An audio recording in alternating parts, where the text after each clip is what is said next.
এই party office, মেট্রোপলিটনের party office, তা হয়ে গেল এবার বন্ধ। দীপাঞ্জনা আমাদের সঙ্গে কিছুক্ষণ আগেও যে ছবিটা দেখাচ্ছিলেন, আবারও চলে যাব দীপাঞ্জনার কাছে। দীপাঞ্জনার জোর কদমে কাজ চলছে আমরা দেখতে পাচ্ছি, চারতলা থেকে দড়ি বাঁধা হচ্ছে, রং করা হচ্ছে। এই মুহূর্তে ছবিটা ঠিক কি? কোনো কারণে যোগাযোগ বিচ্ছিন্ন হয়েছে দীপাঞ্জনার সঙ্গে, আমরা আবারও যোগাযোগ করছি, কারণ ছবিটা আমাদেরকে জানতেই হবে ভেতরের কি চলছে।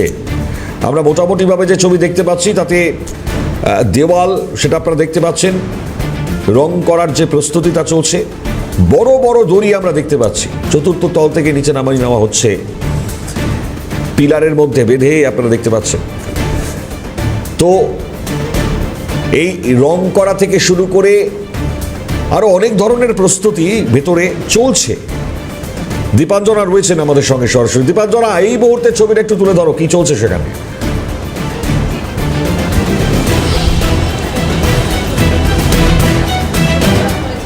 দেখো মণিময়, কিছুক্ষণ আগেই তোমাকে যে ছবি তুলে ধরেছিলাম, তৃণমূল ভবন, বাইপাস রোডের উপরে যে তৃণমূল ভবন, সেই তৃণমূল ভবন এখন পরিবর্তন, সরিয়ে ফেলা হচ্ছে। গতকাল রাত থেকেই এই সরানোর কাজ শুরু হয়ে গিয়েছে। তবে এই মুহূর্তে তৃণমূল ভবনের একেবারে টপ ফ্লোরে রয়েছি। তোমাকে যে ছবি দেখাবো, তুমি দেখতেই পাচ্ছ, ইতিমধ্যে আমি এসির মেশিন দেখতে পাচ্ছি। এই মেশিন ইতিমধ্যেই কিন্তু খোলা হয়েছে। যে ছবি তুমি দেখতে পাচ্ছ, এখানেই কিন্তু মূলত সমস্ত এসির মেশিনগুলি রয়েছে।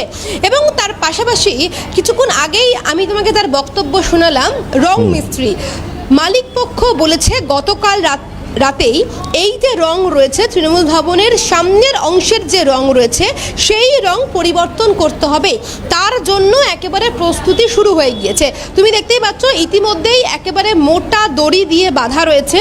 এই যে অংশ রয়েছে দেওয়ালের যে অংশ, সেই দেওয়ালের অংশ দিয়ে কিন্তু মোটা দড়ি বাঁধা রয়েছে। এবং তোমাকে যে ছবি দেখাবো, তুমি দেখতেই পাচ্ছ একেবারে শেষ অংশে, যদি ইতিমধ্যে আমার চিত্র সাংবাদিককে আরও একবার দেখাতে বলি, তুমি দেখতেই পাবে যে রঙের কাজ ইতিমধ্যেই শুরু হয়ে গিয়েছে। অর্থাৎ এই পুরো বিল্ডিং জুড়ে যা যা জিনিসপত্র রয়েছে সেই সমস্ত কিছু একেবারে শুরু হয়ে গিয়েছে। রঙের কাজ কি শুরু হয়ে গিয়েছে। মোটামুটি আজকে কোন পোর্শনটা রং করছে? শুধু বর্ডারগুলো প্রাইমার মারা হচ্ছে, শুধু বর্ডার প্রাইমার, সবুজগুলো ঢেকে দেওয়া হবে। সবুজগুলো ঢেকে দেওয়া। মানে রং কি স্পেসিফিক করে কিছু বলেছে? এখনো হয়নি, সেটকার দিয়ে গেছে। কি রং কি রং করে জানি না এখন। মানে শুধু সবুজ অংশগুলো ঢেকে দেওয়া। হ্যাঁ হ্যাঁ। আচ্ছা, আর মূলত কোন কোন কাজ বাকি রয়েছে? এই ভেতরে কি কাজ করে এখনো জানি না ঠিক, বাবু আসবে তারপর। মানে মালিক আসবে? হ্যাঁ। সব কি মন্টু বাবুই বলেছে? আমরা ঠিক জানি, আমাদের কন্ট্রাক্টর আছে, কন্ট্রাক্টরের কাজ। শুনতেই পাচ্ছ যে এই মুহূর্তে যারা এখানে কাজ করছে তাদেরকে নির্দেশ দেওয়া হয়েছে সবুজ রঙের যে সমস্ত রঙগুলি রয়েছে সেই রঙগুলি ঢেকে দেওয়ার জন্য। পুরো রুমটা আরও একবার আমি দেখাতে বলবো। কিছুক্ষণ আগেই আমরা দেখেছিলাম, যদিও বা এই ইতিমধ্যেই সেই রুম বন্ধ করে দেওয়া হয়েছে। চারতলায় যে রুম আমরা দেখেছি একেবারে তৃণমূল ভবনে, সেটা কিন্তু চারতলায় 4টে বেডরুম। দেখো মণিময়, এই বেডরুম কিন্তু আমরা দেখেছি সুরেন্দ্রনাথ কলেজে দেখেছি এবং অন্য কোথাও দেখেছি। সেক্ষেত্রে তৃণমূল ভবনে বেডরুমের কিসের প্রয়োজন ছিল? একটা নয়, 4টে বেডরুম আমরা দেখেছি। যদিও বা কোনো বৈঠক বা মিটিং হয়ে থাকে, সেক্ষেত্রে কোনো বেডরুমের কিন্তু প্রয়োজন হয় না বলেই আমরা জানি। কিন্তু যে সমস্ত জিনিসপত্রগুলো ছিল সেগুলো সরিয়ে ফেলা হবে। কিন্তু এখন প্রশ্ন উঠছে, এই তৃণমূল ভবনের যে সবুজ অংশ ঢেকে ফেলার নির্দেশ দেওয়া হয়েছে, তার পরিবর্তে কোন রং হবে? এই মুহূর্তে যে ছবি তোমাকে দেখাচ্ছি, তুমি দেখতেই পাচ্ছ প্রায় শেষের পর্যায়ের কাজ। তার কারণ গতকাল রাতেই কিন্তু এই তৃণমূল ভবনের ভিতরে যে সমস্ত পার্টির জিনিসপত্রগুলি ছিল সেই সমস্ত কিছু সরিয়ে ফেলা হয়েছে। মূলত এখনো পর্যন্ত যে রুমে প্রেস কনফারেন্স হয় সেই রুমের চাবি এখনো কিন্তু খোলা হয়নি। বাকি রয়েছে শুধুমাত্র সেই ঘরের অংশ। অর্থাৎ সেই ঘরের চাবি পেলেই সেখান থেকেও ব্যানার খুলে ফেলা হবে। ইতিমধ্যেই এই যে রুম তুমি দেখতে পাচ্ছ, এই রুমেও কিন্তু একেবারে সমস্ত ব্যানার ছিল, সেগুলো একেবারে খুলে ফেলা হয়েছে এবং সামনের যে অংশ, সেই অংশের কাজ শুরু হয়েছে।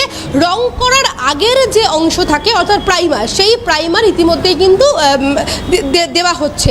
এবং যে তুমি জানো যে মালিক পক্ষ গতকাল রাতে যারা এখানে কাজ করেন, সাফাই কর্মী থেকে শুরু করে মিস্ত্রি, তাদেরকে নির্দেশ দেওয়া হয়েছে এই সমস্ত কিছু সরিয়ে ফেলা হবে।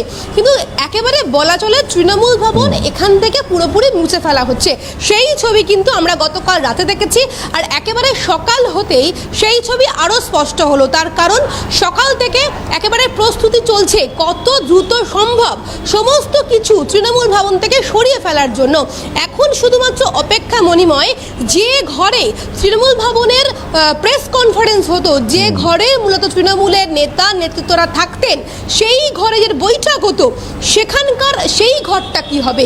এখনো পর্যন্ত যারা এখানকার কর্মীরা মিস্ত্রি তারা বলছেন যে সেই ঘরের চাবি এখনো পাওয়া যায়নি, চাবি পেলেই সেই ঘর একেবারে সমস্ত কিছু সাফ হয়ে যাবে। মণিময়, ধন্যবাদ দীপাঞ্জনা। মানে ভাগ্যের কি পরিহাস ভাবুন, যারা 1 মাস আগে পর্যন্ত বৈভবে বুক ফুলিয়ে চলতেন, প্রেস কনফারেন্স করতেন, তৃণমূল পার্টি অফিস থেকে বসে বসে অনেক বড় বড় কথা বলতেন, আজ সেই তৃণমূল কংগ্রেসের যে প্রধান কার্যালয় সেটি বন্ধ হয়ে গেল, উঠে গেল। এই হচ্ছে সেই ছবি। তো এক্ষেত্রে দাঁড়িয়ে তাৎপর্যপূর্ণ প্রতিক্রিয়া পাচ্ছি আমরা। অনেকে বলছেন পাপ বাপকে ছাড়ে না, এরকম ধরনের মন্তব্য পাওয়া যাচ্ছে। ভাগ্যের পরিহাস বা ফল অনেকেই বলছেন। তো প্রতিক্রিয়া শোনান। এই মূলত এখানে যেটা এসছে রঙের কাজ করছে, আউটসাইডটা রং হবে, নতুন করে রং নতুন করে রং হওয়ার কথা। কোনো কালার বলেছে? এখনো কোনো কালার ডিসাইড হয়নি। রং করার কথা কে বলেছে? মনতোষ বাবু, মালিক পক্ষ। মালিক পক্ষ বলেছেন। মানে এই কথাটা কবে থেকে বলেছে যে এই সমস্ত কিছু পরিষ্কার করে নতুন করে আবার রং হবে, এই সবুজ কালারটা উঠে গিয়ে আবার নতুন করে রং হবে, এই বার্তাটা কবে দিয়েছে? গতকাল। মানে গতকাল থেকেই খোলার কাজ প্রস্তুত। আমার রঙের কাজ জন্য গতকাল আমাকে ইনস্ট্রাকশন দেওয়া হয়েছে, সেই মতো আমি আমার লোকজন নিয়ে চলে এসেছি এবং রঙের কাজ শুরু করব। কবে থেকে শুরু করবে? আজকে থেকেই শুরু করব। আজকে থেকেই শুরু। 50% কাজ হয়ে গেছে। হয়ে গেছে। তো এই ইনস্ট্রাকশনটা আপনাকে কে দিয়েছে? আমাদের মন্টুবাবু মেন, আমাদের ওনার বিল্ডিং মালিক। তা উনি কি গতকাল থেকে নির্দেশ? হ্যাঁ, গতকাল থেকে নেই, উনি ছিল। এইসব খোলাখুলি কাজ হচ্ছে।